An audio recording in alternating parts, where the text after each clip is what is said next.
Report for you here. These two won't practice. Rasul Douglas, Taylor Rapp will take it one day at a time. Casey Toohill will be limited, and everybody else is expected to practice today. We'll do a walkthrough and practice today only.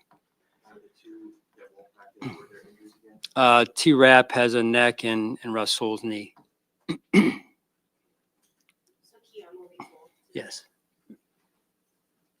Sean, if you could maybe talk about the defensive line play a little bit this year. I mean, obviously last week wasn't good enough. Do you think generally, what's your thought generally on how the line has performed for you on the defensive side? I think overall, again, not to single any one position or player out. I think it's more than anything. It's just they set the table, right? And the line of scrimmage has to be set usually by the defensive line, but also not just them. In this case, it's linebackers, safeties, corners. It takes all 11 in that regard. So, I think there's been some really good moments, and I think there's some things for sure that we can improve on. Where do you, specifically on Oliver, numbers are down this year, just looking at them. Do you notice anything in particular? Our team is just having better success with him. He hasn't been penetrating as much as he did last year. Any thoughts on him specifically? You saying you're aware that he has not been penetrating? Is that what you're saying? Yeah, the numbers say that he's not getting penetrated. His snaps are down, his pressures are down, all of that stuff. Yeah, I mean, sometimes the protection turns to him, sometimes it doesn't, and he has a one-on-one. So it's a combination of things, really. And sometimes what gets hidden in some of that is some of the factors that free somebody else up. So it could be him, moving the quarterback off the spot, and Greg gets a sack. So sometimes there's some things hidden in there. But overall, I think, to your point, there's some things that he can do better, and then collectively we can do better as a whole as well. Showing that the defense wasn't up, that performance wasn't up to your standards. What do you expect the response to be this weekend? Well, I think we got to get back to good fundamental football. I think that's really where it starts, and playing with a certain attitude and mentality. Sean, when you play a team like this next week, like the Lions, they want to get you out of what you do. I would assume there's a balance between doing what you do well and adjusting to what they do. Do you think you got out of balance this past game in terms of sticking to what seems to work the best for your defense? Overall, I think there's multiple things probably that led to that result, not just what they do. It's some of what we did or didn't do. So, you go back and reteach the fundamentals, reteach the standards, reteach the vision for what it's supposed to look like. And that's together, coaches and players. It's not just the players, it's us as coaches, and, being a connected unit in that regard. Sean, Detroit hasn't given up a lot of sacks this year. What impresses you about their offensive line and how they protect the offense? They do a great job, in particular in the play action game and screen game, and they do a great job protecting him in those two capacities. With Rasul dealing with the injury, could it potentially be an opportunity for Kyer? And a little bit more on him. What's gone into the decision to kind of keep him down the last couple of weeks?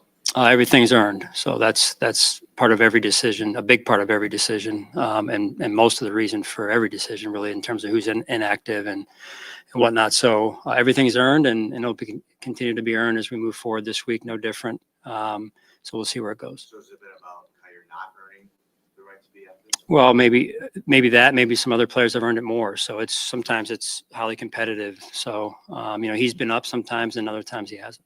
Sean, is it ribs for Casey? I know that was the injury. Yes. Yeah. In that same kind of avenue, what have you seen from Jamarcus? Especially came in briefly first. Yeah. Like, what have you seen from him? Well, you saw some of the production early. I think, the pick six he had, and just getting his hands on the ball and making a play. And I think it was the Arizona game to help us seal the game there. And he's physical in the run game. And he's like all of us, got things to work on as well. Are you looking at Jamarcus as the guy who would step in for Rasul? We'll see. Yeah, we'll see. Sean, after the couple of losses, you made a point to point out that you lost the battle up front. How do you win the battle up front against Detroit? Well, it's tough. They're a really good team. They do a great job along the line of scrimmage. And I know that's where some of the questions are coming around. And look, we've got to get better. We've got to perform better. And that starts in practice today. And it is a mentality. It is an attitude. And if you want to play good defense, that's where it starts. If you want to be able to run the ball on offense, and we've been able to do that, and we've been able to stop the run at times, and it's got to be more consistent. And so there's not a whole lot of shortcuts or ways around it. It's got to be a mentality for us first and foremost that we carry through the rest of the season here for us.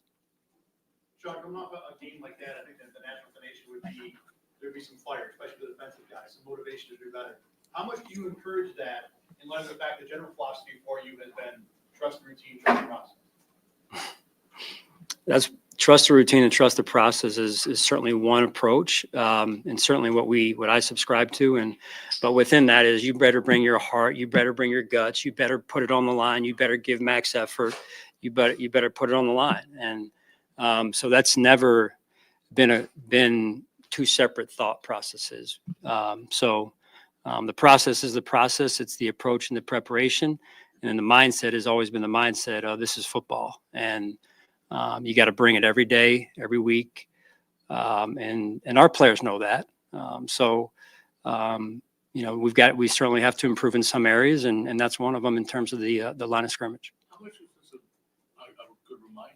I mean, you don't want to come off any loss, but how much was this a good reminder, especially where you are in the season and looking ahead to January?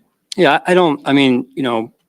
in a previous location, I think it was 14-0, and we took a loss late in the year, and then we came back stronger. I don't think, that being said, I don't think every situation is the same, and I don't think you can look at any situation and say, "Hey, we'll be fine." That's not my personality, right? There's a certain amount of reflection that has to go into why we got the result we got, and what are we going to do to learn from it. You got to make sure you don't overcorrect as well. So. We need to make sure that we learn from it and reflect in the areas that we need to reflect on and make those adjustments as we move forward. That's part of the journey of a season. And sometimes you pick up some scars that you have to carry forward with you, and they actually make you stronger, whether individually or collectively as a team. Sean, along those lines, you said after the game that you felt like the team lacked urgency. What do you trace that back to? I think just overall, I've seen him consistently this year, been very urgent. I think there's potentially things that factor into that, whether it's coming off of the couple games that we had come off of, and perhaps maybe losing just a little bit of the urgency, like I said, and we were going into a situation where that team was hungry too, and in search of a playoff bid, and so which we were in that similar situation last year. So it's all if we handle it the right way, it's all a good reminder for us of how competitive this dang league is week to week. And a lot of teams take a lot of scars on their way to having a darn good season, and we're having a darn good season. So what has to be in front of us this week is the opportunity that's in front of us, and quite frankly, the challenge that's in front of us, going against a 12-1 team, and at their place, it's going to be a heck of an environment. Yeah, so Balin will open his window, and Smoot as well today, and then Tylen will be in his third week of that window. Sean, you and Dan kind of seem like Dan Campbell, that is, kind of cut from the same cloth, so to speak, a little bit, the way you try to build a team and your culture, what's your relationship with him, and what do you make from what he's done there from afar? Yeah, a ton of respect for Coach. I don't really know him honestly that well, like I know some of the other coaches, but from afar, certainly respect how he's doing things over there, and I think there's probably no two situations are the same, but the way he's gone in there and done some good things, I think holistically, there's some similarities maybe. What do you see in the way Goff handles that offense?